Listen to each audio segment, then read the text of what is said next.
पेठेमध्ये हजारो वारकऱ्यांसाठी नाश्त्याची मोफत सोय दरवर्षी खोपटे कुटुंबियांच्या माध्यमातून केली जाते आणि यावर्षी सुद्धा हजारो वारकऱ्यांनी याचा लाभ घेतला। याचाच आढावा घेतला आमचे प्रतिनिधी सुजित काळंगे यांनी। बघूया। रामकृष्ण हरी मंडळी, सध्या आपण पुण्यातल्या नाना पेठेमध्ये आहोत।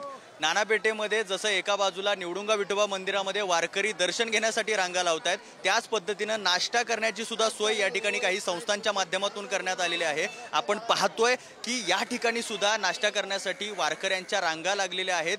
सकाळपासून हा नाश्ता या ठिकाणी सुरू आहे। सगळी मंडळी जी या परिसरामध्ये आहेत, वेगवेगळ्या पालख्या, वेगवेगळ्या दिंड्या इथं विसावलेल्या आहेत, ज्या दिंड्यांच्या माध्यमातून माणसं या ठिकाणी येत आहेत, दर्शन घेत आहेत आणि मग पुन्हा नाश्ता करत आपलं सकाळचं या सगळ्या गोष्टी उरकण्याचा प्रयत्न करतायत। अगदी दूरपर्यंत या सगळ्या रांगा लागलेल्या आहेत आणि अनेक वारकरी या सेवेचा लाभ घेताना आपल्याला दिसत आहेत। ही सेवा ज्यांच्या माध्यमातून घडतीये त्या माऊलींशी आपण बोलण्याचा प्रयत्न करूया। काय सांगाल माऊली, ही कशी व्यवस्था करता नेमकं तुम्ही?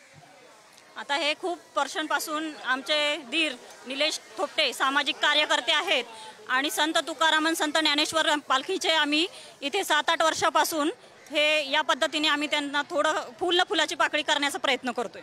अगदीच ही सेवेची असणारी पायरी ही विठोबा मंदिराच्या अलीकडं ही मंडळी चढत असते आणि याच्या माध्यमातून अनेक भाविक तृप्त होत असतात। कॅमेरामॅन सुरेश सावंतसह सुजित काळंगे, नाना पेठ, पुणे।